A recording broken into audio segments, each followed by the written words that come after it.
The Ramban did it again. Who doesn't want health tips from God? Even more so, health tips from his servants, the sages. And these health tips can transform your life, can transform your marriage. If a person loves his wife, she loves her with all of his heart, but he simply can't perform. He has different types of issues. There's an answer for that. There's a solution for that. We're going to learn about it today. If the marriage has hit a stalemate, there's an answer for that. There's a solution for that. We're going to learn about that today.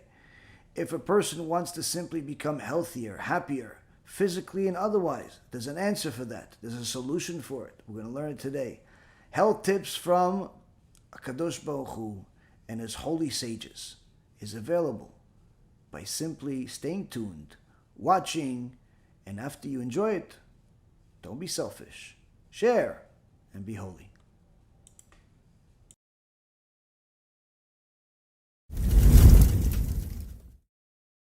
B'Shem Hashem na'aseh v'natzliach. Shiur Torah, Bruchim Habayim. We are back here on our Tuesday night lecture in regards to Jewish intimacy, the holiness of Jewish intimacy, how we've discovered over the last almost 20 lectures how it's a world of difference between Jewish intimacy that's in accordance to the Torah and the teachings of the sages versus the sexuality and pornography and filth that's in the world today, unfortunately.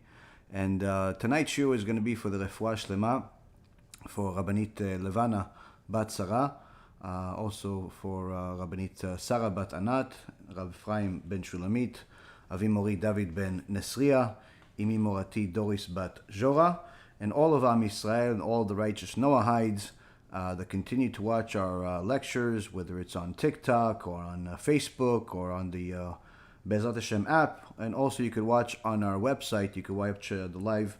Just go to bh.live and you can watch all the lectures live. Bezrat Hashem, we're working on a something that perhaps in the next several months will have the ability to look at all of the comments in a single place, which will make it easy to take the comments and the questions that everybody has from different places. Tonight we're going to focus on the lecture first. If there's time, we'll take some questions. We're going to try to keep it only focused on the lecture itself, meaning on the subject at hand. So if anybody has questions that are not relevant to what we spoke about, we're not going to address it. We're going to address some other things. But either way, the key is to focus on this particular issue and not go into a different direction, especially since this is something that's very, very relevant to people's lives and certainly can help them. Now, so far, over the last several months since we started this series of Jewish intimacy, we've discovered that for a person to produce holy children, for a person to produce good children, children that are, smart, generous, have good character traits, beautiful, it's not just simply the luck of the draw or the sperm count or what kind of egg is there. There's a whole lot more to that calculation, and it all has to do with the preparation that a person has. And of course, anyone that wants to know the details has to go back to those lectures. But the key is to understand is that intimacy in itself is not only for the sake of producing children. Certainly, intimacy is one of the things that the husband obligates himself to do in order to be with the wife. When they're signing the Ketubah, when you have a Jewish marriage, you have to sign a contract as part of the marriage ceremony. This is a biblical contract. This is according to the Torah itself. And this Ketubah obligates the husband to three things. Number one, he's obligated to provide for her. Two, he's provide for her clothing, food.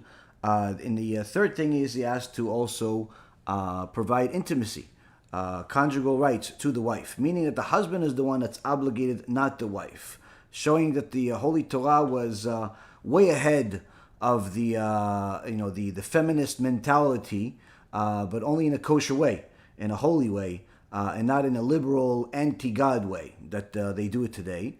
But certainly there is a special treatment for all people, for all Jews, for all non-Jews. Everyone has a certain type of special treatment, and the woman is no exception. In fact, the woman, I would say, has some of the most favorable terms, in fact, in the world of Judaism, if she complies with the Torah. If a woman doesn't comply with the Torah, then she obviously loses her rights, just like you would lose your rights to the country that you live in if you violate the laws of that country. Just like you would lose your employment if you violate the laws of the country of the company that you work for, and so on and so forth.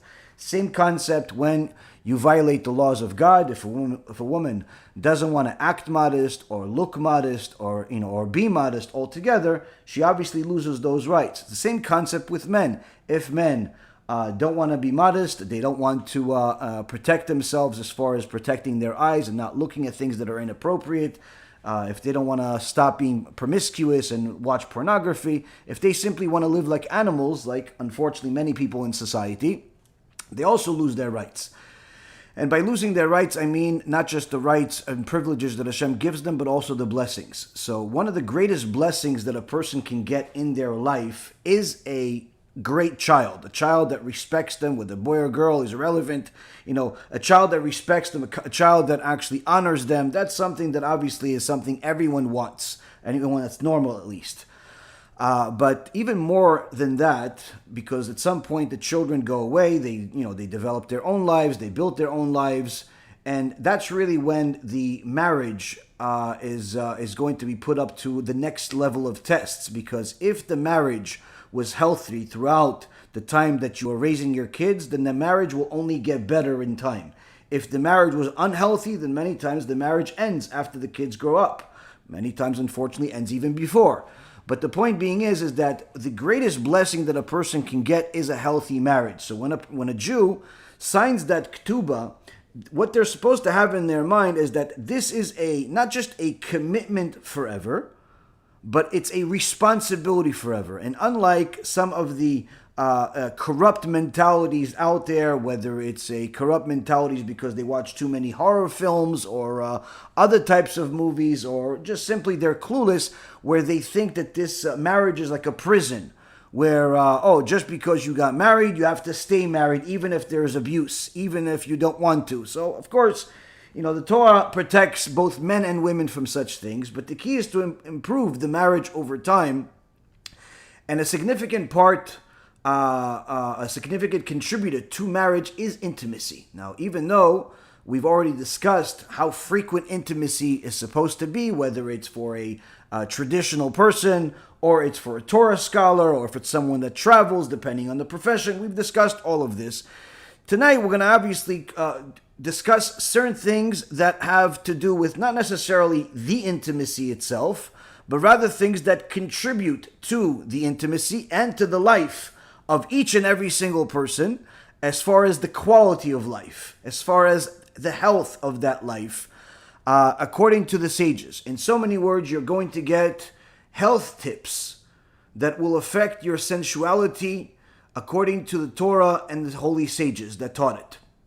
This is something that we haven't discussed in the past, at least not extensively, but this is the direction that the Ramban is going now, where he started last week, or the last time we had the lecture, by telling us, now that you have awakened to the awareness of this matter, meaning all of the spiritual preparation that's required in order to have holy intimacy, which, as anyone that has watched the first 18 lectures knows, that holy intimacy by default is 1.5 million times better, even in theory, even if you haven't achieved it per se, but just literally thinking about what it could be is already better than any type of intimacy that's available out there, regardless of who and when.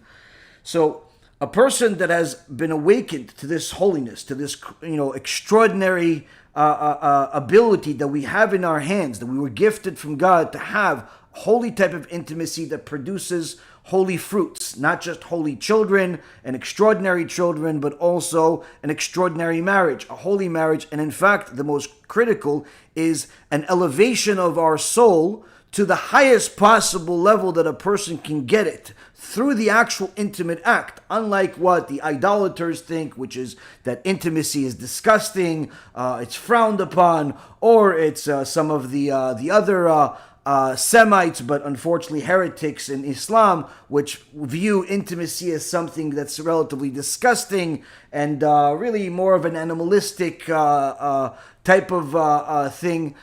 Here in Judaism, Baruch Hashem, We view intimacy as something that can actually elevate a person to the highest level of holiness that you can possibly get to. But of course, it requires certain steps. Those steps are during the first 18 lectures. And that's what the Ramban is talking about. Now he says, we shall say that the time of union that needs to be clarified can be divided into 3 phases. The first phase is the time of the season of the day, which is what we discussed already. Is in essence the time of the day of the week, ideally being Shabbat. But even if it's not Shabbat, it should be late at night, in the middle of the night, after midnight. This is the ideal time. The second is the time of union in terms of food. Why food? This is what we're going to go into tonight. Food is in essence not just food per se, but also health itself. And the third part is the time of union in terms of hours. Now, so we're going to get into the second part. Health tips from the Torah and its sages in regards to elevating your sensual life, your intimate life, your marriage, and in so many words, your quality of life. And that's what the Ramban is going to get into now. And he says the following. The second part, which you need to know, with Hashem's help, is the time from the point of view of food. You should know that the food that nourishes a person has to be refined in 3 ways. And then in the third stage, it's converted to either seed or white blood cells, which nourishes the body. If a man has his marital union close to the time that he ate, at that time the nature of his body is boiling, and the blood is turbid and not clear. And therefore the drop of semen that is drawn is spoiled, ugly, fetid, and filthy. It's neither clean nor clear. And therefore the child that's born from that drop is established upon a foundation that is turbid and filthy. And regarding him, the Torah writes in the book of Psalms, chapter 7, verse 15, he has conceived mischief and brings forth falsehood. As well as Psalm 58:4, the wicked are estranged already from the womb.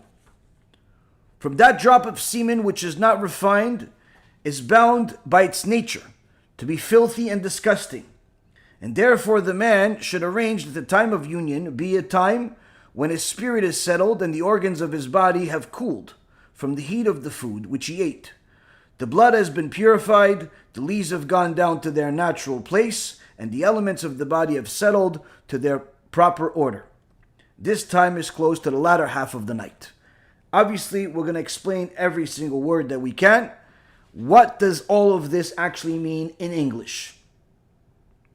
Now, first and foremost, when a person is clever and has spent enough time learning, whether it's reading books, watching lectures, combination thereof, one thing that they will know is that not all teachers are the same. You can't just listen to anyone that has a microphone. You have to know who you're learning from. So the Chida, one of the great sages that lived just a couple of 100 years ago, writes about the Ramban, Nachmanides, that lived approximately 750 years ago. That the Ramban, in addition to being a Torah commentator unlike any other, in addition to writing an endless amount of books covering every topic in the Torah, from the basics of halacha to Rosh Hashanah, to Gehenom, to heaven, to literally every aspect of the Torah, the Talmud. He was a Talmudic commentator, a Posek. But in addition to all of this, he was also a Kabbalist, which we discussed last time, as well as a doctor and a medical expert. And that's also what the Rashba writes about the Ramban, that he was a medical expert. And therefore, when the Ramban is now going into the direction of telling us some health tips about what to eat and when to eat it in relation to when we're intimate, this is certainly something we need to pay attention to. Because what he's saying here is that it has a heavy consequence on the outcome. What you eat will produce a certain type of seed. What you feed your husband will produce a certain type of seed. That seed will produce a certain type of baby, which you'll have to live with. And I promise you, you don't want to live with a baby that is not as good as it can be if you have the choice otherwise.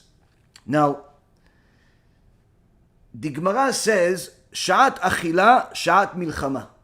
The hour of eating is the hour of war. And there are multiple reasons that the sages discuss back and forth of why is the hour of eating, which most people view as pleasant, most people view as festive, yet usually this is what people do when they meet. This is usually what people do when they celebrate. But the Torah says, yes, you're right, but you should also know that when you're actually eating, not the meal itself where you're sitting and you're talking with people and exchanging ideas, no, not that time. When you're actually eating, that's a time of war. Why is it a time of war? First and foremost, you should know if you're not careful, the angel of death can be given the permission to simply kill you. That's simple. That's a given. Now, of course, many people say, oh, that doesn't happen very often. Okay, check the statistics. It's a little more often than you think. Furthermore, the outcome of what you eat has a lot more consequence than simply, adding calories, adding a few pounds or kilos to your diet, to your body. There's a lot more to it. And the sages say the hour of eating is the hour of war, where we're fighting the evil inclination. We're fighting all types of things that could take that eating to a place that it shouldn't be. The Chazon says that the Ramban is now teaching us different aspects of health,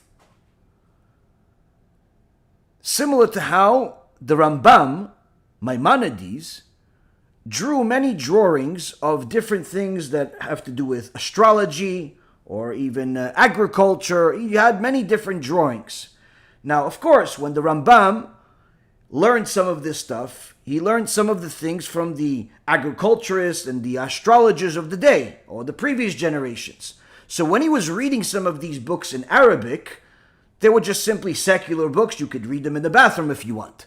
But the moment that he put those things, those teachings, into his holy Torah teachings, they became Torah. Those drawings became Torah, which means that if somebody, including the Rambam himself, wanted to dispose those drawings, for whatever reason, got ripped, got destroyed, it's old, something better came out, whatever it is, they actually had to be put in the same place as where you would put an old Sefer Torah, which is called the Geniza. The Geniza doesn't dispose holy books into the garbage, but rather puts them in a place where then somebody else collects them and then they bury it, just like you would bury a body, because they deserve respect. So the drawings of the Rambam of astrology became holy, just like the health teachings of the Ramban have become holy by being included in this Iggeret Ramban and his other works. And of course, everyone is familiar with the Maimonides' extensive writing about health. Many things that he wrote are still very much relevant and are used in health today. Some are not necessarily as effective on people as others, but needless to say, everyone knows that when they read it, they're reading real wisdom. So here we're seeing that the Ramban is taking a different direction than we could ever think when we first started the series, where he's telling us, okay, we've discussed the spiritual aspect of it, now we have to discuss the physical health aspect of it, which also connects to the spiritual. It always connects to the spiritual. But here we're seeing that in this Jewish intimacy, there's more discussion about the Jewish part than the intimacy part, even though it all ends up in the same place. The sages wanted to make sure that every single aspect of the Torah that can be taught is taught, that we're not missing anything that will affect our day-to-day life.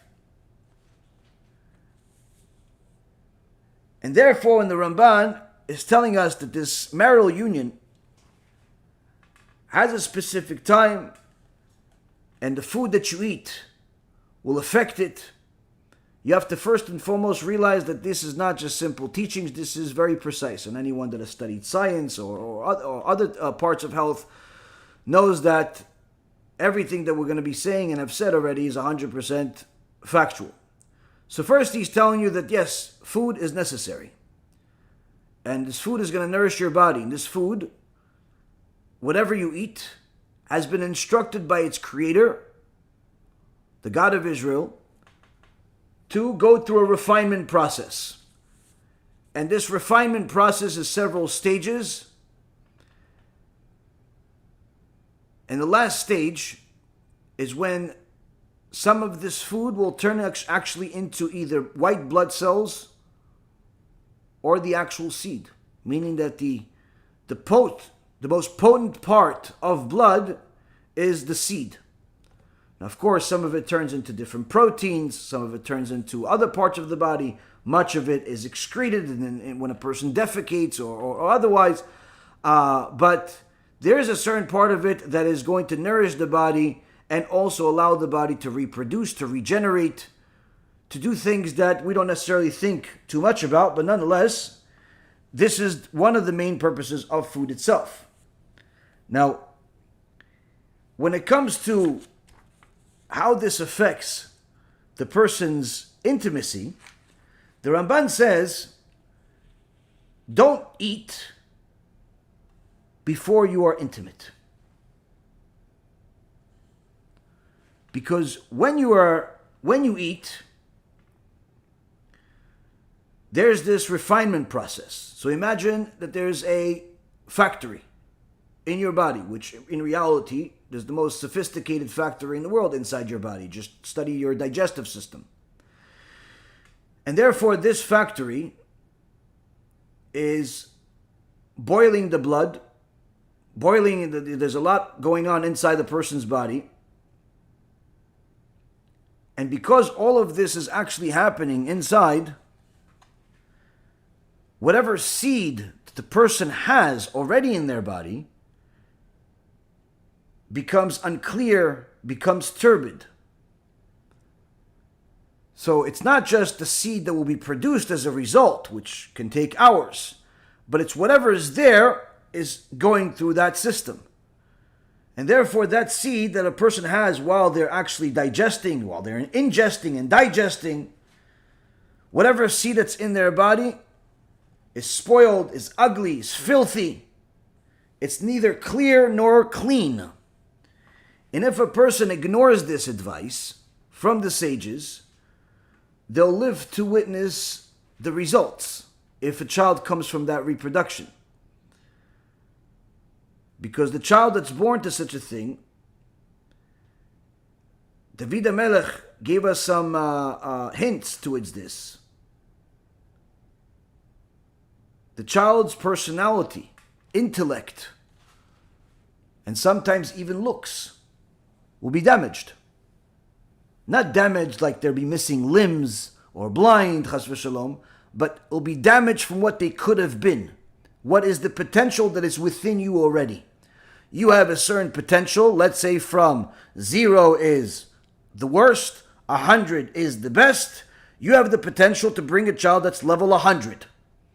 Now, if you follow the instructions of the Ramban and the sages to the highest power, to the best of your abilities, you simply are, foolproof. You're holy, you've done tshuva, you're sanctifying yourself, you've done so much, literally you can't even think anything else other than holiness, then you can literally produce a physically and spiritually beautiful child that's the highest level. On the other hand, if a person doesn't, they do just part of it, then they'll get, let's say, the level 60 or 70 or 80. But if a person completely ignores it, then although their potential is to produce a level 100 baby, a level 100 child, they'll produce a level 30 or 40. And again, these are all hypothetical examples, but just to get the point across, which is in essence what the Ramban is saying. By him saying that the seed is filthy, is turbid, it's going to produce something like that, that means that there's going to be certain, whether it be spiritual or physical, defects, not defects as in missing limbs, but defects in comparison to what could have been.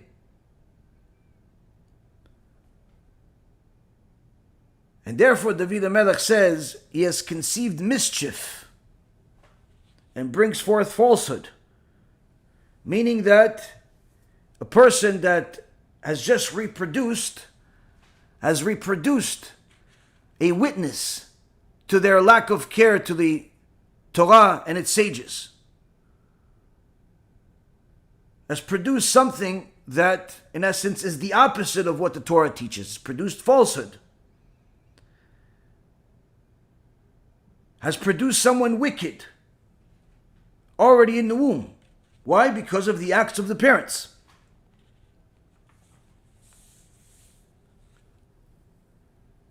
Now,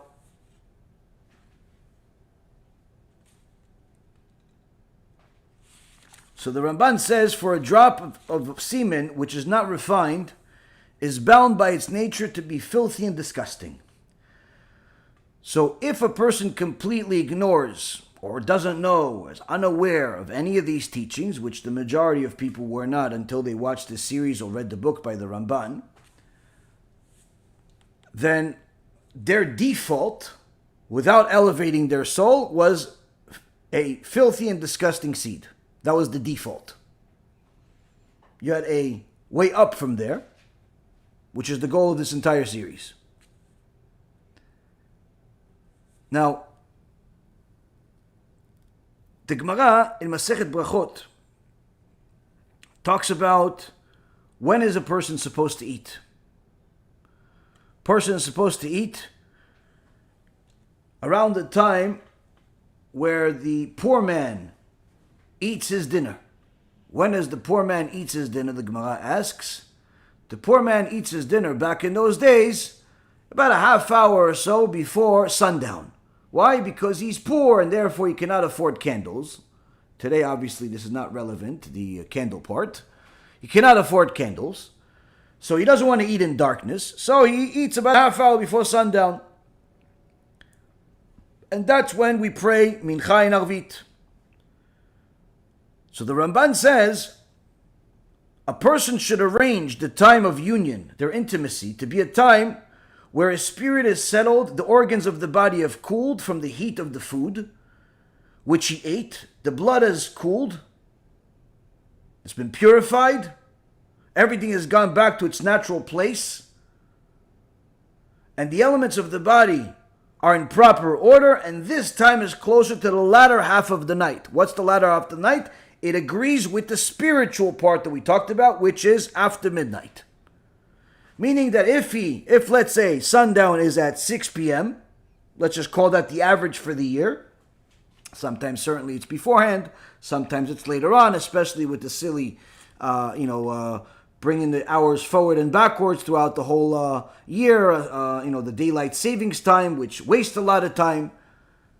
Needless to say, this agrees with this 24-hour system where you say, okay, if sundown on the average is, let's say, 6 p.m., and a person eats their dinner around that time, intimacy should be after midnight. You're talking about 6 hours or so have passed. Of course, even if the person ate at 7 and they're intimate after midnight, it's fine. But if a person ate at 10 o'clock and then being intimate at 10:30 or 11, already we're going against everything that's been taught, both on the spiritual end and the physical end. And on the physical end, the consequences are very dear simply because whatever they produce is going to be considered disgusting. Not just spiritually disgusting, but physically disgusting. This is the same reason why the Gemara teaches that a person should not be intimate if they have to defecate. Because the body is, in essence, filthy during the time where a person has to defecate. And they should never do it during that time. They have to relieve themselves, because whatever they're producing, whether seed or egg, whatever is there is not in a good physical state. They have to relieve themselves, let the body calm down. Enough time, as the Gemara in Masechet Gittin, page 70, says enough time for a person to run a half a mile. So figure, let's say about 10 minutes or so, 7 minutes, depending. I mean, don't consider if you're a sprinter, then, running a mile in 7 minutes or 6 minutes, and then therefore you have to only wait 3 minutes. Don't do that. Average human being runs or walks 4 miles per hour. So do the math. Point being is that a person that has to defecate should not be intimate. A person that just ate should not be intimate. Both of these states put the whatever the body produces in not such a good way. Now, of course, the mentality of today is that if a couple gets into a fight, or if somebody's stressed out, or if somebody is very upset, very angry, then the way to relieve themselves is intimacy. Don't do this. Don't be intimate with your spouse to relieve yourself from your anxiety, your anger, or the makeup from the fight. That's not going to produce any level of holiness. Needless to say, it's not going to produce anything that's physically good. The goal is to do what you want to do, but do it in a way that Hashem says is beneficial for you for much longer than just a simple act. The Midrash says that Hillel Hazaken, Hillel was the elder, was the Nasi of Am Yisrael. The great sage Hillel would walk around, the Midrash says, saying, I've done kindness to my body. I've done kindness to my body. Every day he would say to people, I've done kindness to my body. Chesed, legufi. I've done kindness to my body. So the students asked him, Kvod Rav, what do you mean? What kind of kindness did you do to your body? What, did you carry something? Did you exercise? Did you run somewhere? What did you do? He says, I bathed. Because I bathe today and every day, that's kindness to my body. It's not kindness to my body because I am now not itching anymore. No, it's kindness to my body because the sages told us that we should work on our midat, the trait of cleanliness. Cleanliness in actions, cleanliness in appearance, cleanliness in your body has to be clean. Clean across the board, both spiritually and physically. And this is physically beneficial for my body. To take a shower every day, to bathe, is physically beneficial. So I'm not doing it because I smell better. I'm doing it because that's the instructions of the sages. And that's what gives me also, in addition to the physical benefit, it gives me the spiritual benefit. Because now it becomes a mitzvah. Now, if a person is going to eat only because the food is free, or someone just gave him food, at best, the only thing they'll gain out of it is a physical benefit. But if a person eats with the mindset that I need to eat in order for me to have the energy and the strength to learn more Torah, to do more mitzvah, to do more kindness in the world, then that eating in itself becomes an act of servitude to Hashem. If a person is going to be intimate, simply to relieve anxiety, forget about some type of anger, or whatever other excuse society has trained you to have, then at best bet, they'll have a momentary, literally a momentary physical relief with a very long downward spiral from there. Just like the sexaholics report they have, and the drug addicts report they have, and the alcoholics report they have, meaning that a person that acts like some other addict, whether it be a sexaholic, alcoholic, drug addict, or whatever other addictions there are out there, gets the same results, where there is a spike in physical reaction that gives you the illusion that this is happiness, with a much longer downward spiral that makes you regret that you were even born, and in the case of intimacy, regret that you're even in the same bed as this other person. So when a person only acts based on the physicality, the benefits are minimal. This is the reason why even the most beautiful people eventually become repulsed by each other and divorce each other and mock each other. How could it be? She's the most beautiful. He's the most beautiful. Everybody's the most beautiful. How could you leave her and cheat on her with this, person that looks like maybe a gilgul of one of our problems, but not like her? How could it be? Oh, because again, it's when everything becomes physical, eventually a person becomes disgusted by it. Just like as if you ate your favorite food, but only your favorite food, 3 times a day, every single day, for a year straight. By the end of a month, you're never going to want to eat that food again. And if you were force-fed for that entire year that favorite food will create some type of trauma in your life that you're not even going to want to mention the name of that food. So when a person treats their intimacy like it's some type of drug, where it's supposed to just give you some type of physical relief, this is the reason why psychiatrists and all types of other psychopaths in the secular world tell you, listen, if you are upset, if you have anxiety, if you are stressed out, just go to the bathroom and relieve yourself, and it's going to create a better, you're going to be relaxed. The opposite is true. The opposite is true. As I've discussed in my film, the Tikkun Abrit, and we brought different medical experts and scientists that literally medical research that proves the opposite is true. The different dopamines and other hormones that are produced by the body as a result of wasting seeds literally ruins the body, ruins the brain. But the advice is continuously given to people. So when a person wants to eliminate these risks, eliminate this downward spiral, especially if they want to have a healthy long-term marriage, they have to start thinking of their intimacy as something a little bit more than just a physical relief. Even more so, they have to think of their intimacy a little bit more than just simply to produce babies, because you're not going to be able to do it forever. At some point, people age out. So what are you going to do? Leave each other at a time that's most critical in your life? And who says you're going to find somebody else anyway? So the point is that a person that looks at intimacy purely as something physical, for physical relief in that capacity, is only have a downside ahead of them.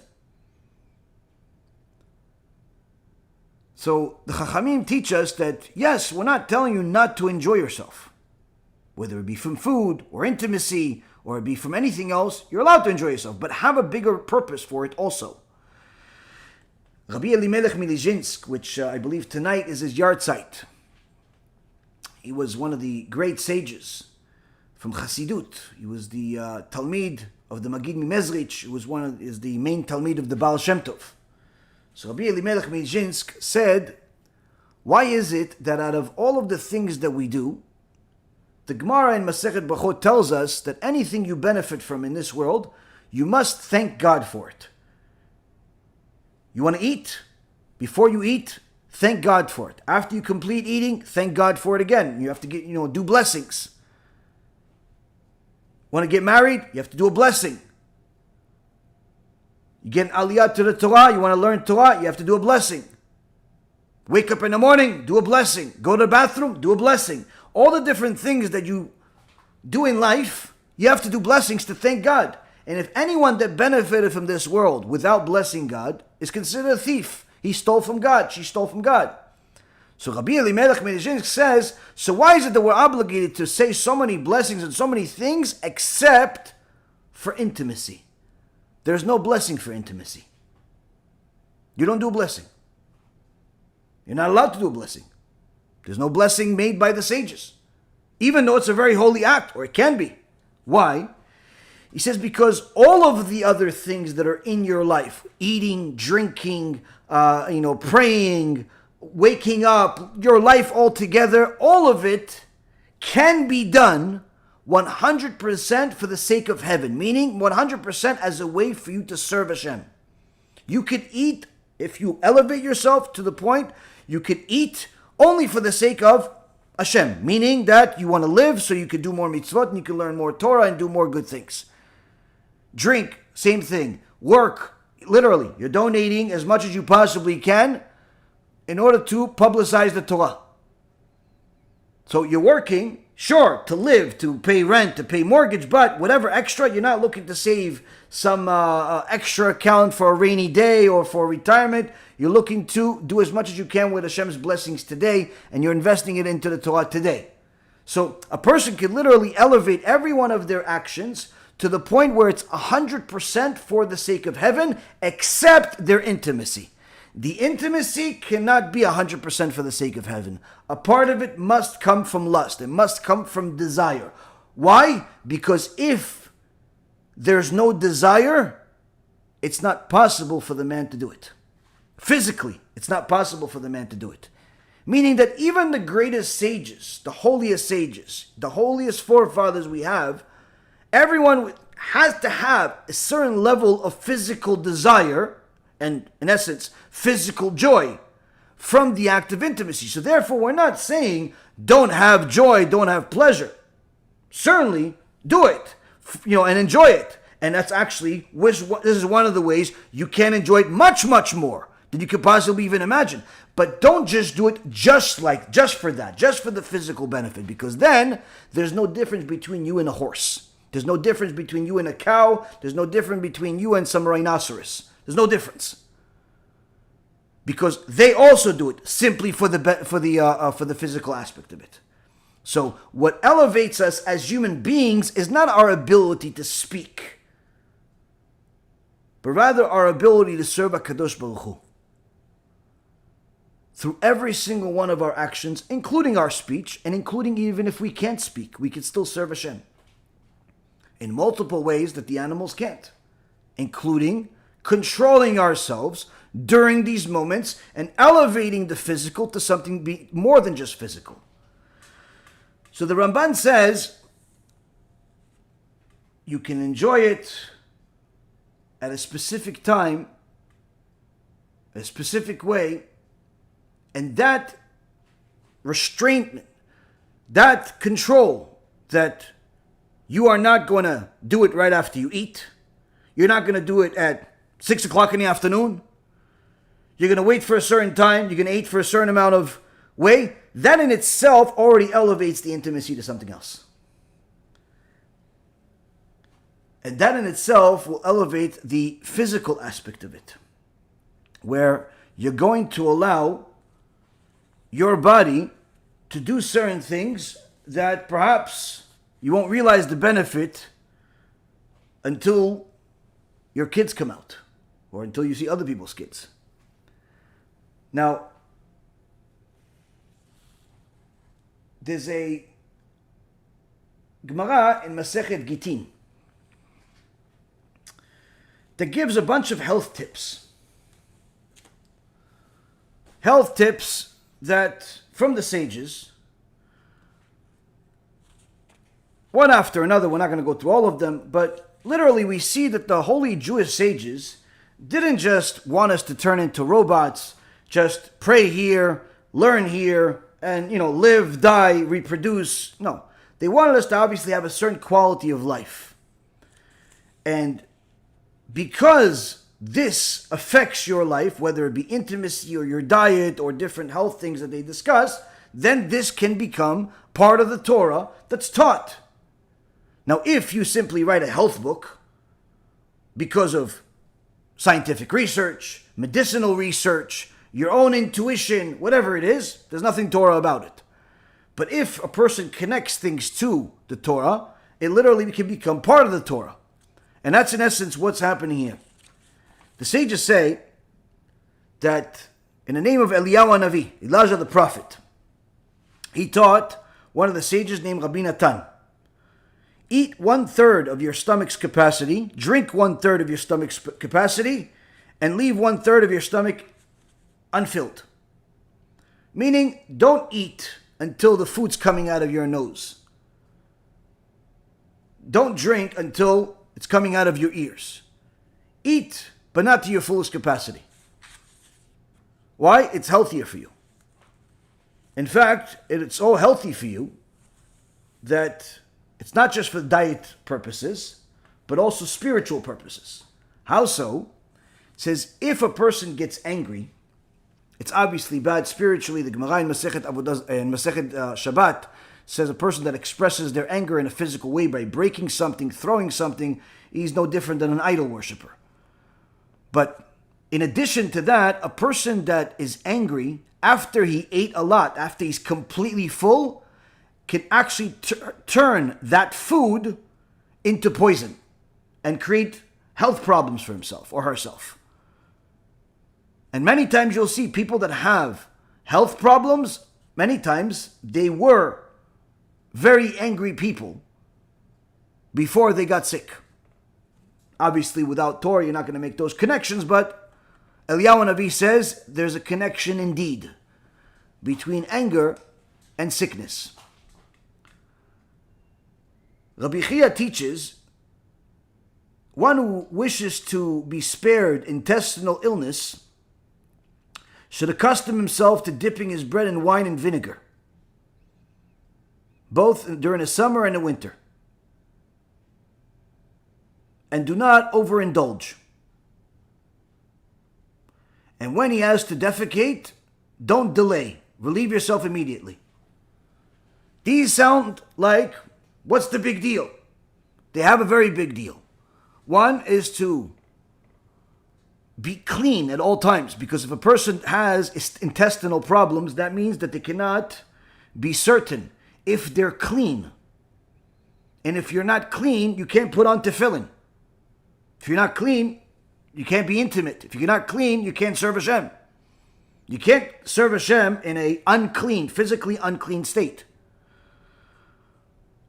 And if a person has intestinal problems, there's simply, it becomes impossible to know if they're clean or not. Many times there are certain people that they have stomach problems and they put on tefillin for 1 second, say the blessing, for the moment that they know for sure they're clean, and take it off right away. Why? Because again, it's a problem. So Rabbi Chia says, you want to be spared of this intestinal problem? Dip some bread into wine and vinegar. But don't do it too much to the point where, like some of the people from Europe, like Italy and Greece and Israel, and, where pretty much you could sit at the coffee shop for 8 hours straight eating as if it doesn't add any calories or waste your time. No, obviously eat to the point where, like Eliyahu Navi said, a third. But when it comes to defecating, when it comes to relieving yourself, you have to relieve yourself right away. Do not hold yourself, because again, this in itself can create both physical and spiritual problems. Rav Chisda says there are 60 types of wines. The one that's most superior, health-wise, is aromatic red. Most inferior is white tilia. So a person that drinks wine, if you're already going to drink it, it's better to drink red. It's better for your health.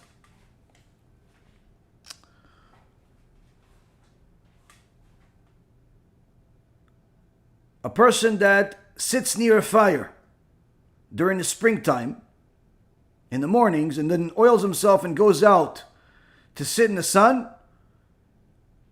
could be seized with feebleness, could lose certain significant strength within their body that could ruin their life.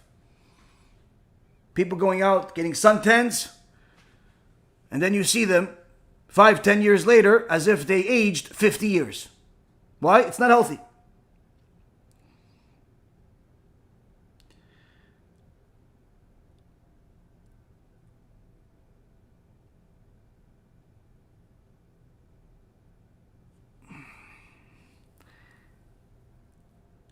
Rav Bar Huna says, this is, by the way, Masechet Gittin, page 78. I mean, it's a whole section of it, but this is where I'm looking at now. I'm picking and choosing different things. Rav Bar Huna says that if a person just arrived from a long trip where they were walking or they're very, very tired from the trip, they shouldn't be intimate with their wife at that time. If they end up becoming intimate when they're extremely tired like that, when they came from a very, very long, tiresome trip, they just climbed the mountain, they just exercised, they just, they feel like sometimes their testosterone is high, or they feel like they need something this is a bad time to do it. Why? They'll have feeble children. Because all the body is working overtime in order to cool itself, which damages the seed. That seed will create, like we said before, feeble children. Also, when a person just relieved himself, the sages taught that a person that just came out of the privy should not engage in conjugal relations until they wait the amount of time that it requires to walk a half a mil. Like we said before. One of the reasons is because of the physical aspect of it, of how the seed and the body itself has to clean itself up. The other part is a spiritual part. That the bathroom, especially if it's a public bathroom, where it's always smelly and disgusting, they have what's called demons there. And when a person first leaves the bathroom, many times, the demon walks with him for a little while. So if a person is intimate right away, after they relieve themselves, they could have children that have epilepsies. Hashem yishmor. The sages also mentioned that a person who engages in conjugal relations while standing is liable to be seized with a severe cramp.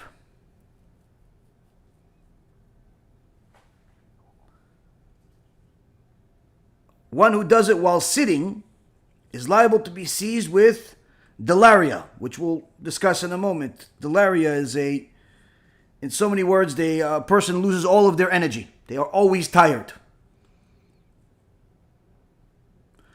And one who has relations while she's above and he is below is liable to be seized also with delaria. In so many words, the traditional way is the way a person can protect both their seed and their health.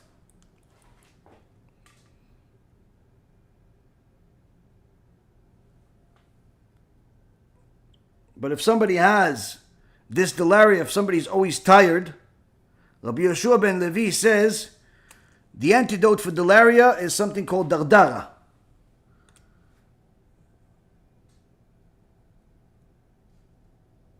Certain type of thorn that turns into something that you could consume.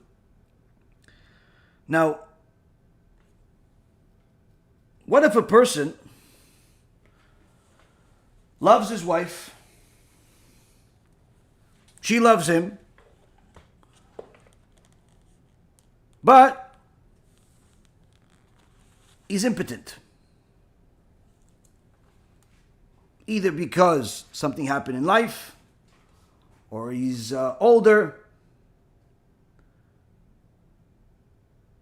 What does he do? The very same Gemara deals with that too. And in fact, one of the most extraordinary sages in the history of Am Yisrael testifies that this helped him. If you look in the Gemara, B'ezrat Hashem, you complete the Shas many times, you'll find that there are certain names of sages that appear regularly. Abaye, Rava, Rav Huna, Rav Chizda. Which sage is mentioned more times than anybody else? Rabbi Yochanan. Rabbi Yochanan is mentioned in the Gemara more than anyone else, by far. And Rabbi Yochanan was the great sage of the generation. Many of the intricate details of laws that we have today only exist due to him. And in fact, our entire Torah exists still in its truest form because of his work and what he did to save the Torah. And Rabbi Yochanan was old, lived many years, and his body weakened. Now, although people realize you get older, your body weakens, And sometimes the man is not able to perform, not only not as much, but sometimes not at all, like he did when he was younger.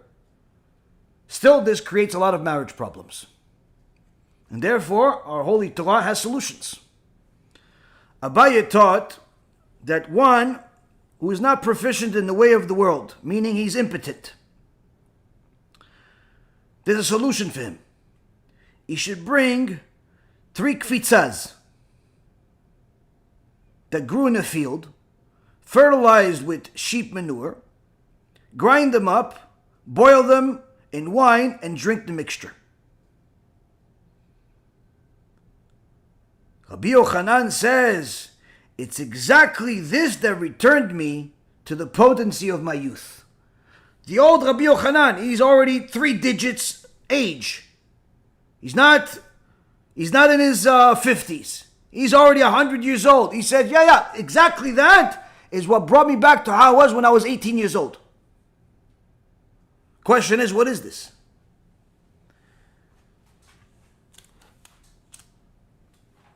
The 3 kfitzas is a quantity. Each kfitza is considered a cc, so 81 cc. So 81 cc times 3. That's the quantity as far as the liquid, or what you would have as in wine. What is this plant though, that was fertilized in sheep manure, that was grinded up, that you could mix with this wine? What is this? What is this kulteme de chochi? What is it? Rashi says kulkum, which in English I believe they call turmeric. Some say it's saffron, but I double checked with my Rav and it says kulteme is kurkumin. It's turmeric in English. And therefore if a person takes this amount of kurkum, puts it with wine, and drinks up the mixture, after boiling it together, drinks up the mixture, that could help impotency.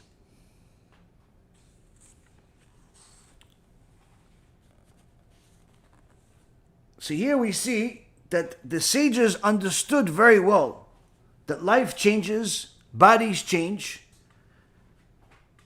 and no one wants to lose the magic of their relationship just because they've aged. Even if they are a great sage and holy and so on, it affects everybody.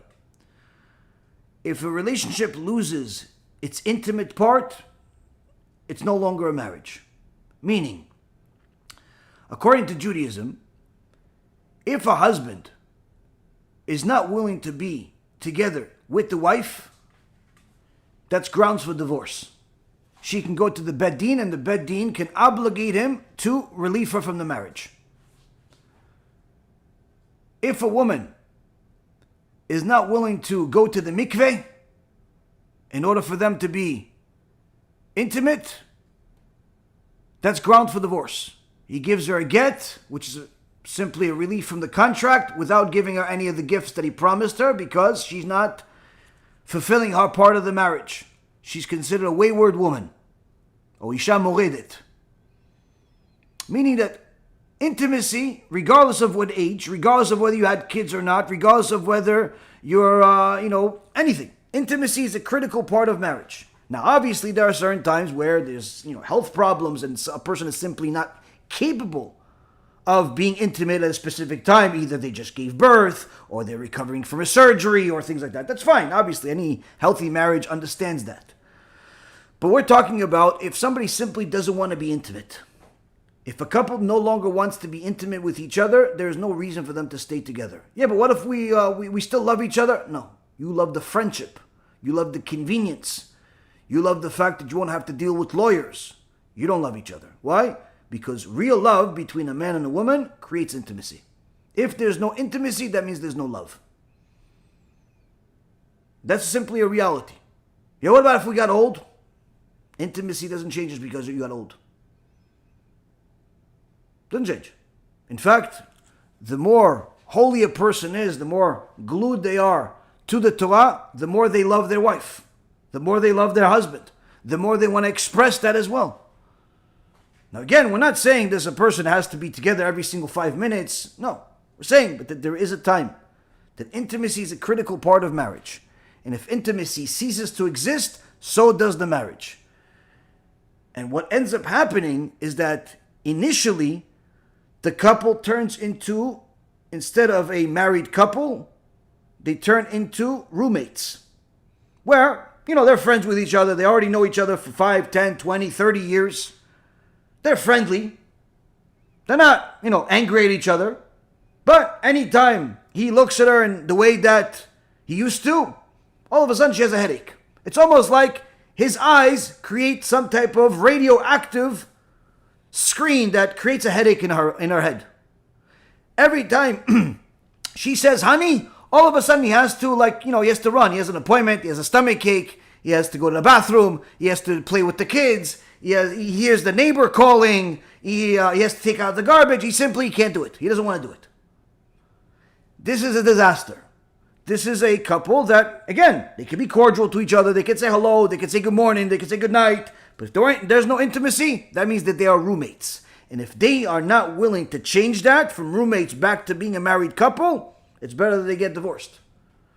Now, one of the things that I thought of is that the evil inclination, one of the things that it does really a great job at, is it gives people the illusion that something better will come along. Something better is available to me. And something better is meant for me. And therefore, I don't need to invest any more into this. And what ends up happening is that they abandon their responsibility, they abandon their commitment, they abandon their love dies, and divorce happens, or even sometimes without divorce happening, and they start going into other relationships, which again start in a similar fashion. Initially starts with talking, and little by little it gets to other things. If they are secular, it gets to other things fairly quickly.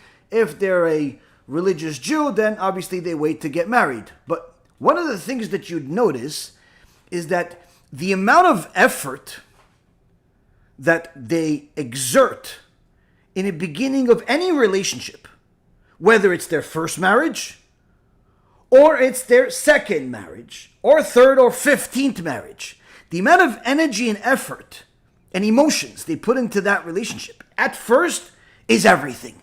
Oh, I love you, Pookies. I love you, Tookies. And they text each other, and they call each other, and they meet each other, and he remembers her birthday, and he buys her a flower, and he just thought about her, so he has a teddy bear, and he puts all of this energy. And she, of course, she wants to look pretty for him, and she wants to say hello to him, and she wants to cook for him and clean for him, and she wants to do, and they literally exert all energy just to please each other.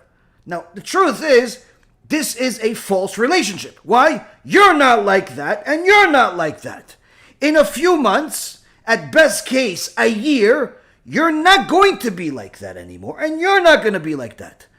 You are going to regret that you even called her a few times a day. You're going to pretend like you didn't see the text a few times. You're going to look at other girls more often. You're going to sometimes be tired when you're not supposed to be. You're going to be interested in going out with your friends. And you, all of a sudden, you're wearing sweatpants, you're half asleep, you have a headache half your life. All of a sudden, things have changed with, of course, momentary pleasures and so on. But nonetheless, everything has changed. What happened to that excitement? To the Pookie and the Mookie and the calls and the 50 texts and the passion and the I love you and the holding hands and you can't be without each other and you complete each other's sentences. What happened to all that? It's all fake. It's all fake. But the evil inclination will tell you it's real. And therefore, they tells you, abandon this wife of 20 years and go with this new one. Because she really loves you. She really understands you. Go with this new one because he really cares about you. He really understands you. And what do the people do? They follow this evil inclination and they simply start a new relationship, but not with the same vigor as how they ended the last one, but rather how they started the last one. You see, if you simply invested that same amount of energy on maintaining your relationship, you would have never had to look elsewhere. You would have never had to question anything. Because if you would have invested all that extra effort you're investing into this, forming this new fake relationship before it turns into being the same exact thing, if you just simply invest all that extra energy to look good, to act good, to be generous, to be this, to be all that extra fake stuff that people do in the beginning, if you simply invested all of that in your existing relationship, guess what? You wouldn't have ended it. You would have been happy as happy can be. But that's what happens. The evil inclination gets people not just comfortable, because comfortable is a good thing, but rather, the evil inclination gets people curious. Curious at what else can I do? What else can I go? What else is available to me? And somehow, every troll-looking man thinks that he can get the most beautiful woman available, and every woman that can barely get married the first time thinks that she can marry every single wealthy guy available. Everyone thinks that everything is available to them. And guess what? Sometimes a lot of things are available. And they exert all of their energy to make what's available look good. But it's all an illusion. As you see in Hollywood and everywhere else that's out there. The marriages of our grandparents weren't so unique. They were the same thing we did for thousands of years. What's unique is today and how people manage their relationships today, where they simply forget how they were and how they behaved and how much they invested, and they abandon ship because they start thinking that something better will come along. They deserve better. Everyone thinks they deserve better. Entitled generation. So one of the things that most often is a cause for criticism or cause for a loss of passion is intimacy or lack thereof. And many times it's not because of health reasons, but because the physical attraction or the physical desire simply is gone. Because that physical desire got bored. And the person wants to do something more taboo. So unless their partner, their wife, or her husband is planning on becoming some type of circus, there's never going to be enough. Unless the person sanctifies themselves. And that's in essence the whole goal here. Is a person to understand that yes, if you enjoy each other for a certain amount of time, you may think that's the right path, but eventually that's going to run out. And the evil inclination is going to convince you both that there's something better that's going to come along. And if you're too scared, you're simply going to stay roommates. For 20, 30 years, you'll stay roommates. But what that will lead to is your mind will be elsewhere, your heart will be elsewhere, and sometimes even your body will be elsewhere with all kinds of adultery. The solution to that is to elevate your intimacy to be more than just physical. One of the things that a person can do is to elevate themselves in a spiritual sense like we discussed. But if the physical aspect of it is holding you back where a person is impotent, then of course, what can he do? Like we said before, you have this kurkum that can help you. There's also a couple of other things we'll finish off with. In a sefer called Bemutarlo, which means but with what's allowed to him, was written by a Rav named Rabbi Nachomi Shimonov. on page 173 and on, he talks about all types of different health tips that a person can learn in order to improve their sensuality, improve their body, their physical body. Just like he mentions the Gemara that says that small fish, eating small fish does wonders for the body. I'm assuming sardines and fish like that. Personally, I could only give you the advice to do it because that's what the sages did. But if you ask me to eat sardines, most likely you'll be kicked out of my house. I don't eat sardines. Other people I know do eat sardines and they enjoy it. It's just not my taste. But if you like it, you should eat it. Why? It's healthy for you. Physically healthy for you, especially if you have problems with your blood and things of that nature. Further, in page 174, he says, what's called today reflexology is actually mentioned by the sages, by the Torah, by the book of Genesis, by our halacha. What is it? He says reflexology in the feet can help strengthen a man's health when it comes to the koach hagavra. Koach hagavra is the male potency, his ability to be intimate, his strength, his physical strength. Just like the Gemara teaches us that one of the things that a good wife, an eshet chayil, a woman of valor, does for her husband is she washes his feet while massaging certain points of the feet in warm water, or hot water it should be even. Because this improves the blood flow in the body of our husband, which helps his koach hagavra, helps his male potency, helps his seed. So this is, in essence, one of the things that a good Jewish wife does. And if she does, she may very well have more kids, more beautiful kids, more smart kids, or simply a better marriage, or both. So in the scientific world, they call it reflexology, but our Torah already mentions it thousands of years ago.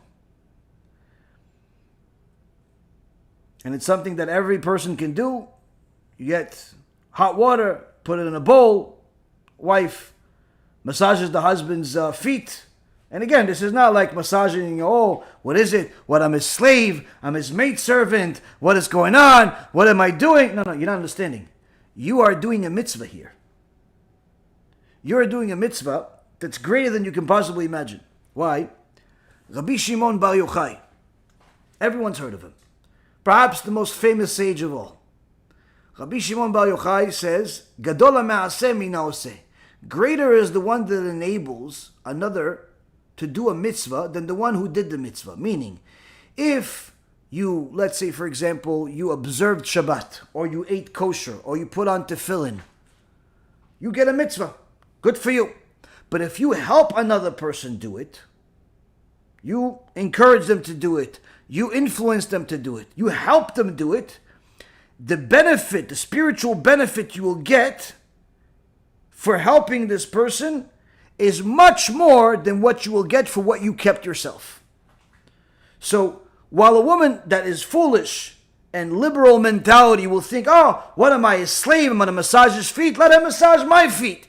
He could, but that's not the point here. The point here is that you could be doing a mitzvah by actually helping your husband reproduce, helping your husband become healthier, helping your husband stay your husband for longer.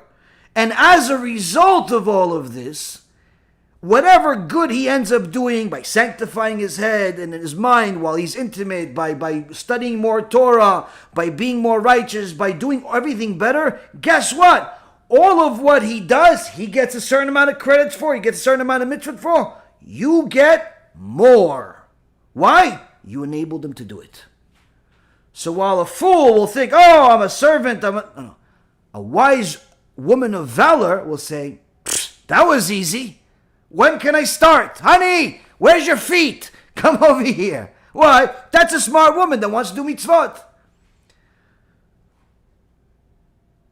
Because the woman can become an enabler.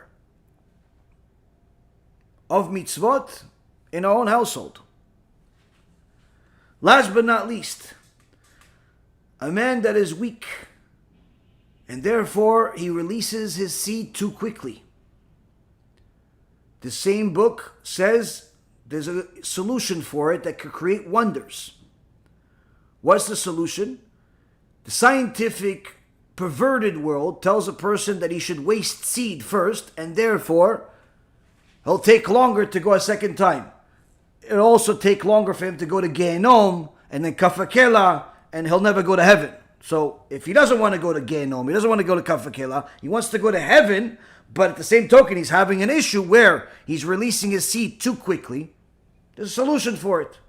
What's the solution?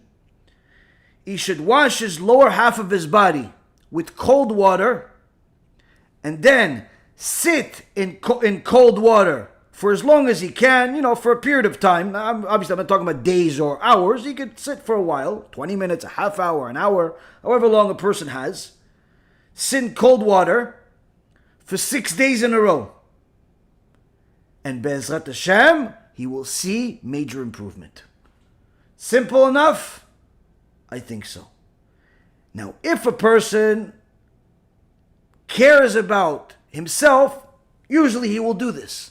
But sometimes, when he thinks about the next upcoming relationship rather than the existing relationship, that in itself can convince him not to do these things. That can convince her not to do these things.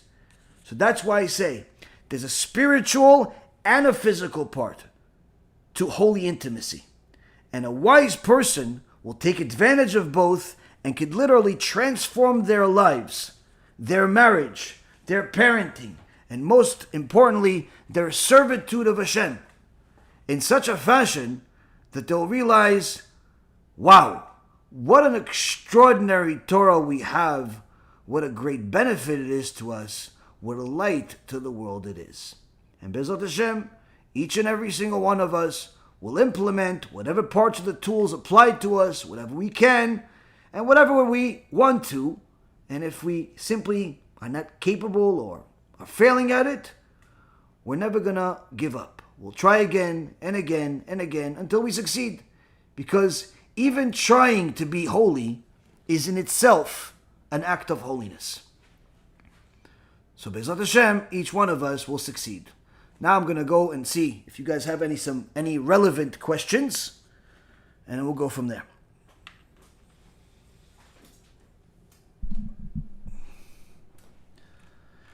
Let's see, first starting here, I see, Facebook. What do you got, Facebook here?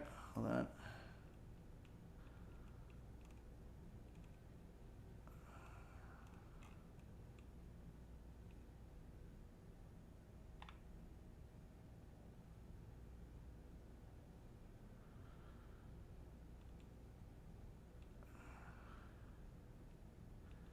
I guess it somewhat relates. Person asks, I understand that everyone is a creation of Hashem, but do non-Jews have a spark of Hashem too, as it's written, that man and woman, the three partners, and created a human, parents and Hashem? Yes, of course. All people have a spark of Hashem in them.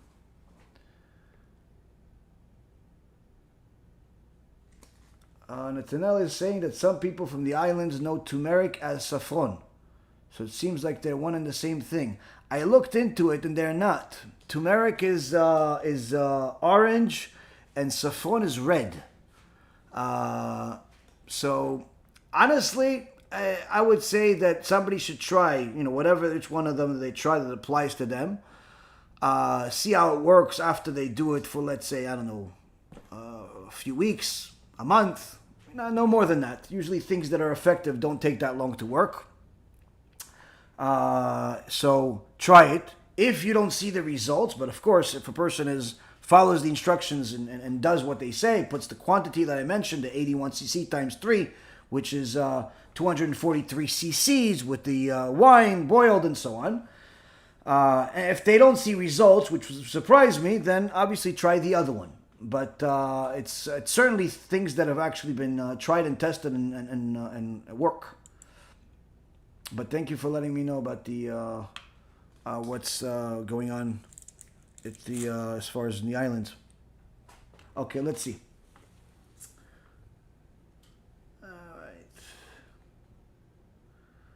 Okay, somebody says that they ground some and they make capsules out of it. Okay, good.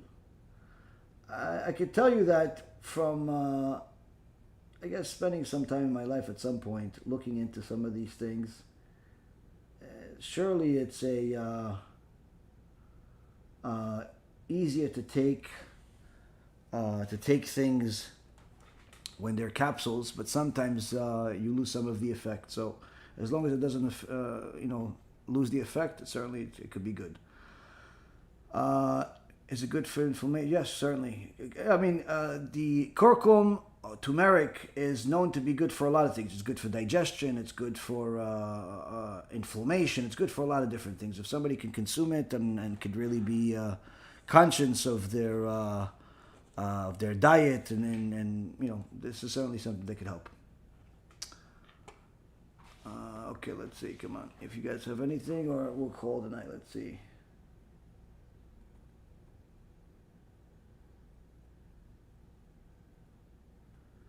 Can you explain Bereshit why the angels telling Hagar they will multiply her seed? Well, see, this is simply a prophecy that from Ishmael will come all of the Arabs. All of the Arabs came from Ishmael. The Jews came from Yitzchak, and the Arabs came from Ishmael. And one of the things that Hashem promised her and promised Avraham is that they'll be blessed. They'll have a lot of money, they'll have a lot of power, they'll have many kings, which they do, which they did.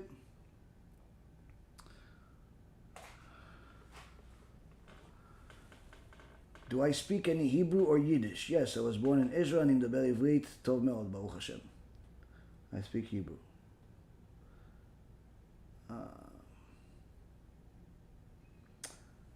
How do perfumes for intimacy compare with witchcraft? Perfumes for intimacy, this is not something that I would recommend for several reasons. Number one, if you're getting perfumes from, let's say, stores and things of that nature, you should know where perfumes come from. Perfumes come from the sweat of glands of different animals. So this is perfume, cologne. These are things that create certain animalistic instincts in a person, but it's certainly not something that's good for your marriage. In fact, the healthiest thing for a marriage is without any of these, without the male, especially the man, without the man having any type of perfume or cologne or whatever it is, because his natural smell is, so long as he doesn't smell bad, his natural smell is actually the most attractive to his wife. So that's certainly, again, unless if he smells bad, obviously he has to take a shower and be hygienic. But as far as colognes and things of that nature, you shouldn't use them. Witchcraft is forbidden. So if a person is doing witchcraft, then they're obviously an evil person.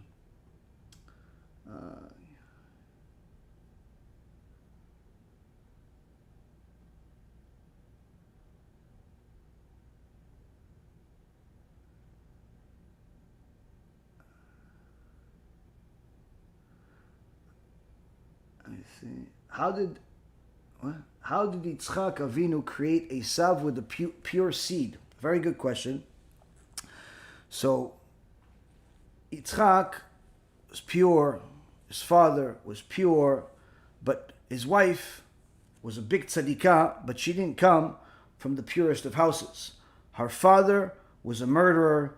Her brother Lavan was not only a murderer, but was also one of the biggest idol worshippers and witchcraft personalities in the history of mankind. And in fact, there's some sages that say that Lavan becomes Bilam. So where she came from is not exactly ideal, and this can certainly affect the children. So this is part of the reason of why Esav was a twin brother to Yaakov, but he was, a defect, if you will. At the same token, you should know that the Zohar HaKadosh says that Esav had even greater potential than Yaakov had he done tshuva, where Esav, technically, while they were teenagers, while Esav and Yaakov were both teenagers, you couldn't tell the difference between them. They looked exactly alike, as far as their appearance, without the red hair obviously distinguishing them, but they both looked frum, acted frum, everything was good. And later on, Esav started doing things that were off. He tattooed his body, he put a snake on his thigh, started murdering, raping, and doing all types of things that followed evil. But Esav was originally created with the potential to be the one of the forefathers, where it was supposed to be Avraham, Yitzchak, Yaakov, and Esav. It was supposed to be four forefathers. But Esav lost his chance because he went in the bad way. Had Esav done tshuva or not gone the bad way, he would have been father to 6 of the tribes out of the 12. So Esav had the potential to do a lot of good things. And the Zohar HaKadosh says that there are certain souls that are prisoners of the Satan. They're very powerful souls that have the potential to bring either all the good in the world in their generation or in 4 generations, or all the bad in the world. And some of the examples of captured souls that escaped are King David was one of the captured souls, where he could have literally been the worst person on planet Earth or the best. He obviously was the best. Ruth, Yitro, Rabbi Akiva. These are some of the great names of extraordinary people that escaped this spiritual prison of the Satan. But had they not done the tshuva, they would have been really, really terrible people. In fact, Rabbi Chaim Vital says about himself that his Rebbe, the Arizal, says to him that he had the potential to be the biggest villain against the Jewish people in the history of mankind, like Gog. Even though he was Jewish, had he not done tshuva, I believe at the age of 20, he was busy doing business, and he actually was dealing with a lot of different researchers and chemists, and he was an alchemist. And he became very, very wealthy, literally creating gold. And when he was, I believe, 20 or 23 years old, he had a moment of truth where he knew that this was already told to him when he was younger, that this is going to happen at some point. And had he chosen to go after money, he would have become the biggest villain, the worst person in history of Am Yisrael. But because he chose the right way, he became one of the greatest. Rabbi Chaim Vital was his name. He lived about 500 years ago, 400 years ago, something like that. So there are many, many extraordinary souls that, in essence, they have an ability to do one or the other. It's not that Esav was destined to do bad and only bad. He could have done good, he chose otherwise. Hashem doesn't put a person into the world with only one option. Everybody has both options. Some have certain inclinations more than others, but again, just like he gives them the strong inclination to do something bad, he gives them the strength to deal with that something bad more than the average person does. So everything is equally weighed.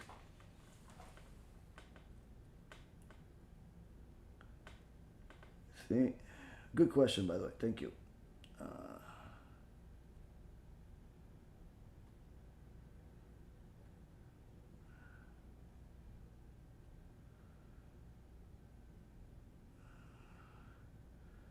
As far as tattoos, since I already mentioned it, that Esav was one of the first that I remember mentioned that having a tattoo. Tattoos are forbidden in Judaism. According to the Torah, they're forbidden. You're damaging your body. Now, if a person already has a tattoo and this is a tattoo that the world doesn't see, meaning it's a tattoo that's under their body. As long as it's not a tattoo of some idol, then they don't have an obligation to remove it. The sin of tattoos is the sin of getting the tattoo, not having the tattoo. But if it's a tattoo that everyone sees, then again, it depends what it is. It depends what it is as far as if it's something that's provocative, like a nude woman or something like that, or some other provocative things, or it's idolatry, then certainly the person should cover it. And if they can, remove it by all means, but you don't need to put your life in danger for the sake of removing a tattoo, but it's certainly not allowed. Now, I know that there is certain, religious men and women that, have done tshuva, but they have this tattoo as a constant memory of where they came from, that they weren't always this way, and this sometimes hurts them. This sometimes affects their marriage. This sometimes affects their perspective of themselves. So again, for a person like that, if it affects them in such a negative way, it may be smart for them to remove it. But to be honest with you, it's the key is to work on yourself spiritually, where the more Torah you learn, the more your life will become better. Physically is not necessarily going to do as much good for you as the spiritual aspect of it. And last but not least, if you have not gotten married, I'm giving you guys just a simple advice because this will, if you haven't gotten married and you're dating somebody, and you realize that at some point, if you do get married, hopefully after marriage, the intimacy will happen. So, word of advice I can give anyone that is newly religious or Baal Tshuva or has a past, where they went off to a certain way, don't marry somebody that's critical. Don't marry somebody that's critical, that they think that because they've always been religious, so everyone else that's newly religious is lesser than them. Because many times those people will hold it against you. They'll hold it against you where, like let's say, for example, you have, you're a Baal Tshuva, and usually this is more, with the women. If the woman is a Baal Tshuva and the man is always frum, if the person is a very critical person, he could torture her as a husband. Where initially, they'll get married, they'll do whatever they do, and everything will be fine at first. But sometimes, if that person is not a real Torah scholar that has good midot, and he's just a critical person, then this could create a lot of anguish for the woman, and because he could mention her past. So be careful with critical people. That's one. The second thing is don't be judgmental of people's past, just like you don't want Hashem to be judgmental of yours. Where sometimes you have people that have made mistakes in their life, and even if they were religious their whole life, and they made a mistake. They had intimacy with somebody before marriage, and then the relationship didn't work out, and then they wanted to go back into, obviously they wanted to get married, but the person that they meet has never failed. Be careful with what you tell people. Now, if you're a woman, you're not allowed to lie about whether you're a virgin or not. You have to tell a man if you're a virgin or not. It's part of your Ketubah. If you tell a man that you're a virgin and really you're not, your marriage is null and void. You're lying on your Ketubah. So this is an important thing. Same concept when it comes to conversion. If a woman converted, she must tell the person that she converted. Why? Because if he's a Kohen, you can't marry him. So it's important for people not to lie and not to be embarrassed of where they came from. But at the same token, you don't need to necessarily volunteer all information. You don't need to volunteer all information. You have to be careful. And I would always recommend speaking to your rabbi to know what you have to say, what you don't have to say. But most importantly, if you're planning on, on keeping a marriage, and you find out that your husband or wife did something when it comes to, sexuality that is not exactly your cup of tea. You're not so happy that he was with that girl. You're not so happy that she was with that guy. If you talk about it, you'll ruin the marriage. So the best suggestion I can give you, don't talk about your past. Once you've decided to get married, That's it. All past relationships, it's as if they don't exist. It's as if you were born and you got married to each other, and that's it. Nothing else existed before you. Even if you actually literally had a marriage, doesn't make a difference. Don't speak about your other relationships. Because any man that cares about you will be jealous of any other man, even if you hate the other man. Any woman that loves you will be jealous of another woman, even if you can't stand the other woman, even if the other woman died. So, if you want to ruin your marriage, talk about other relationships. But if you want to have a healthy marriage, don't talk about other relationships. It's not healthy, especially when it comes to intimacy. Especially when it comes to intimacy. Why especially when it comes to intimacy? Because if you are spiritually healthy and physically healthy, then you're going to be a certain way. Right? You're going to act a certain way, feel a certain way, everything's going to be a certain way. Now, if your partner, your wife or husband, is not in the same, they have a weakness, they have a health issue, whatever it is, they're not in the same spiritual state as you, they're going to have to pinpoint, the Yetzer Hara, the evil inclination is going to try to pinpoint, why are they not where they need to be? And usually they're going to blame it on, it's because he's thinking about his ex-girlfriend.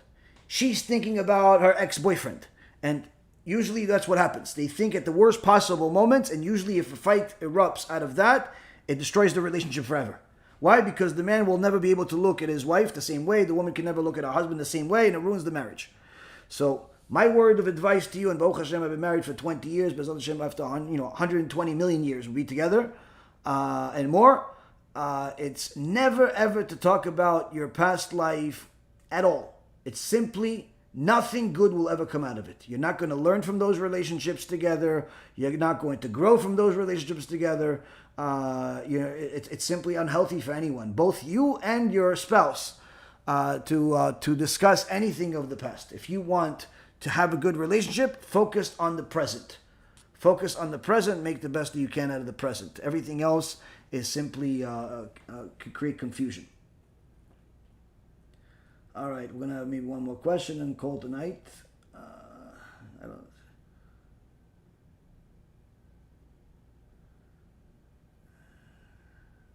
Okay, question.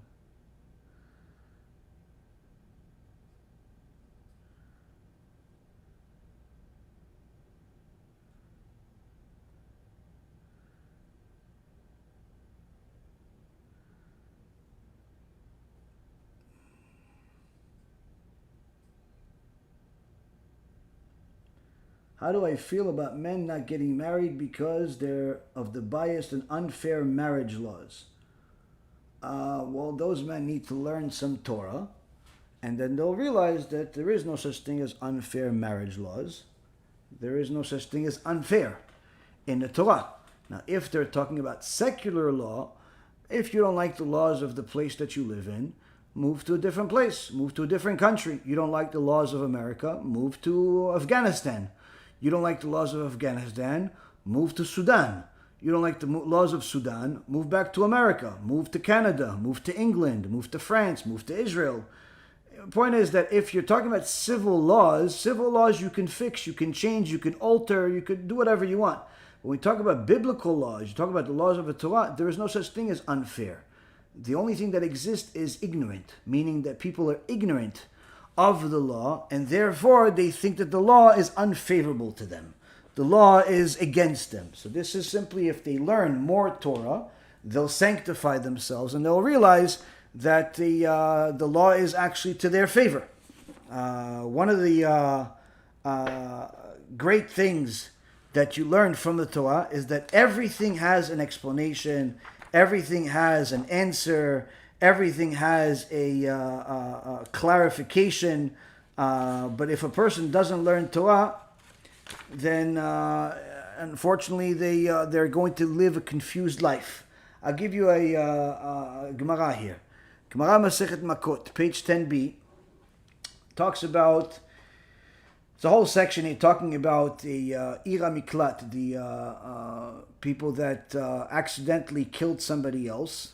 At the time of the Sanhedrin, at the time of Moshe Rabbeinu, Yeshua ben Nun, they accidentally killed somebody. And the Torah says if he accidentally killed somebody, there are special cities that he's allowed to go to.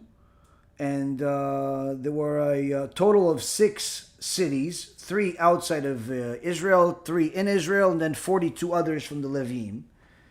And he's allowed to go to these cities too, so he gets protection from that other person's family from killing him. Because they're upset that he killed, although by accident, he killed their father, he killed their brother, he killed their husband, and he's not getting a death penalty. So it's not fair that he's not getting a death penalty. He should die. Yeah, but he did it accidentally.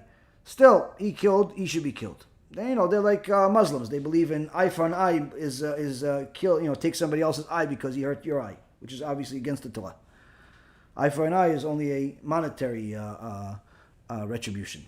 So anyway, the question is, why did Hashem allow this guy to be killed in the first place?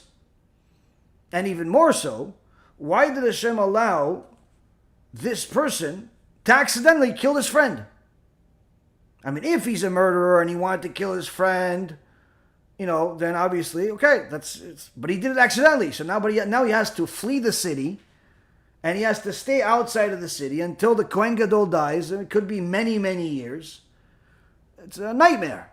Well, you just ruined 2 lives. It's not fair. So Gemara says, in name of Rabbi Shimon ben Lakish, and he says, in regards to the inadvertent killer states, this is talking about what I just said, the specific places where the accidental killers would go to. The verse says in the book of Samuel 1, chapter 24, verse 14, but if he did not lie in wait, but God caused it to come to his hand.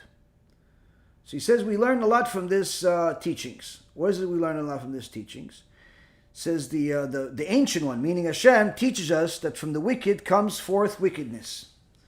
And therefore, we have to understand this whole this whole special cities that are designed to Ira Miklat, that's designed to protect the people and everything that I mentioned, there's no accident. There's no accident. Then how does it happen? He says, imagine there's 2 people, each of whom have killed a person. One guy killed a person intentionally. He's a murderer. And the other one, not intentionally. But they both have to go to this Ira Miklat. Why? The guy that did it unintentionally, we know, because that's what Torah says. But the guy that did it intentionally, he also goes to the Ira Miklat. Why? Because there's no witnesses. And if there's no witnesses, you can't kill him. So they both go to the Ira Miklat. They can't be killed. There's no death penalty for either one of them. So how does Hashem punish them? The Holy One, blessed is He, summons them to the same inn. He puts these 2 types of souls. Either they reincarnate again and they have to come back and they have to go through this, or during the same life. He puts them in the same place together, where the one who killed intentionally sits at the bottom of the ladder, and the one who killed accidentally, he's at the top of the ladder. And the one who killed accidentally, he falls on top of the murderer and kills him. And as a result,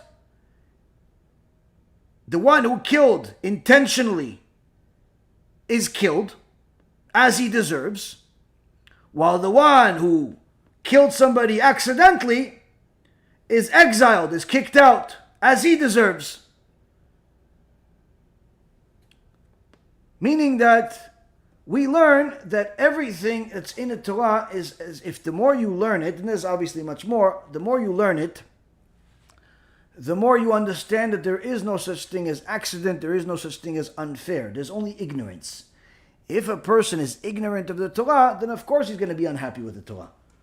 Of course he's going to be unhappy with the Torah. Same thing if you're ignorant of anything important in life. The more ignorant a person is, the more unhappy he is. Education is one of the things that brings a person the pleasure and the ability to have pleasure. But if a person is ignorant and they learn from hearsay, they learn from blogs, they learn from basic conversations over a few drinks. That's how they learn their Torah. Then of course they're going to be unhappy with everything, and eventually they're going to become enemies of God and enemies of the Torah. So if these young men that learn Torah, they will not only get married, but they'll be very happy that they did in following the Torah. But if they are insisting on not getting married, then you should tell them, stop blaming the Torah for your foolishness. The truth is, you're not getting married not because the Torah says it's unfair. You're not getting married because you are trying to give yourself the so-called freedom to be promiscuous, so-called freedom to make sins, so-called freedom to do whatever you want. But you can be sure that you will end up in Gehenom as your final destination. You will lose both this world and the next world, because there is no such thing as happiness alone. This is one of the first things we learn in Genesis, in the beginning of the Torah, that a person is not meant to be alone. It's not good for him to be alone. So if you are good, your spouse will be good. If you're bad, you'll get a spouse that's bad. Where is that? That's in the Gemara, Masechet Sotah, page 2b. And it says that a person gets a woman based on his actions. Or 2a, I'm sorry. Based on his actions. Masechet Sotah. So if you're good, you're going to get a righteous woman. If you're bad, you get a wicked woman. And guess what? If you have a righteous woman, you don't have to worry about the unfair marriage laws because you're married. And you don't worry about the marriage laws. You only worry about the marriage laws if you're getting a divorce. And that's usually because you're bad, not good. A good, righteous husband doesn't get divorced. He gets happy. Let's see.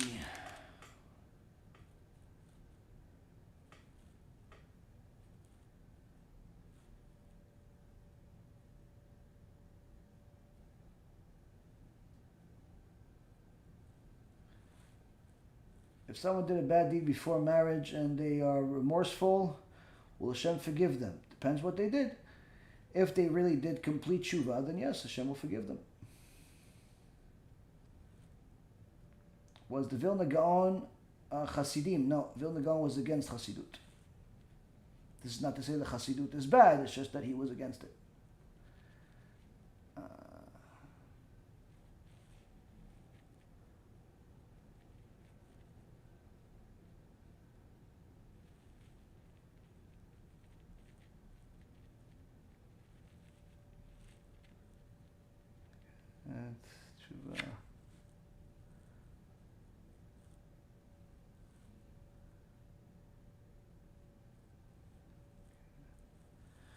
Okay, you guys have asked everything. Let me see.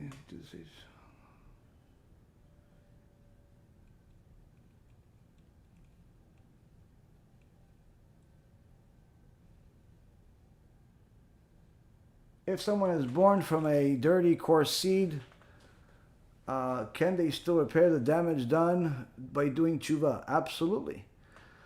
This is the vast majority of the world comes from an imperfect, let's just say, or damage or a putrid seed. But yet people elevate themselves to be very holy. In fact, some of the most extraordinary people came from horrible places. So yeah, of course a person could elevate himself. It's always in your hand. Your free choice is always available. How long should a person wait after he reads to be intimate with his wife?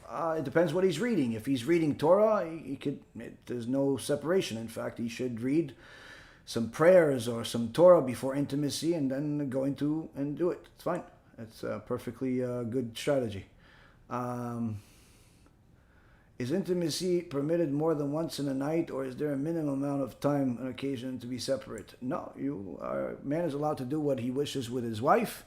Again, it all depends on her desire, his desire, and also their purpose. But as far as halachically is concerned, they're allowed to be together more than once, sure. There's no problem with being together more than that. As far as the...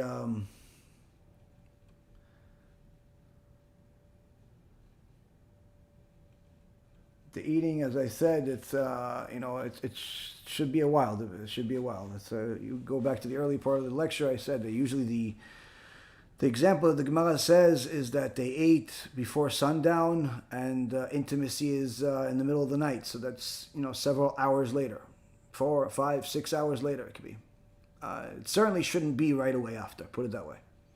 Certainly shouldn't be. The more separation there is between food, especially heavy food. I'm not talking about if you ate a piece of chocolate. If you ate like heavy food, you ate a piece of meat, you ate some heavy food, then you should wait several hours before being intimate. Lastly, can we watch this lecture again? Yes, if you go to our YouTube page and you type Rabbi Yaron Reuven, or you go to our website, be'ezrathashem.org, or to make it simple for you, bhtorah.org. You'll see this lecture on there tomorrow. Tomorrow, Be'ezrat Hashem. So probably within about 12 hours, 14 hours from now, you'll see this lecture out there as part of the Jewish Intimacy series. I believe this is going to be installment number 19. There's also a playlist on the channel where you can see the first 18 lectures.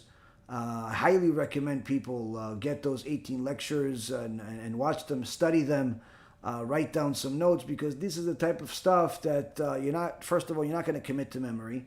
It's not easy to commit to memory. And number two, it's very useful information you're not going to hear elsewhere. You're simply not going to hear it. It's Baruch Hashem, I've been learning for years, and I've never heard any of this stuff from anybody other than my own Rav and from the books that we've read. So this is the type of stuff that could certainly help a lot of lives. And I can tell you that it already has helped many, many people that have been watching this series from the beginning. Have told me that literally it's transformed their marriages. Some marriages were on the verge of pretty much divorce. They're now happy. Other marriages were, practically like a dead zone. Nothing was happening. Now, Baruch Hashem, they're happy. And it certainly helped a lot of people. But the only people that it doesn't help are people that don't watch, or the people that watch and don't follow. Everyone else, it certainly helps. Married for a long time, married for a short time, young people, older people. This is the type of information that can help anybody with a will to learn and to apply.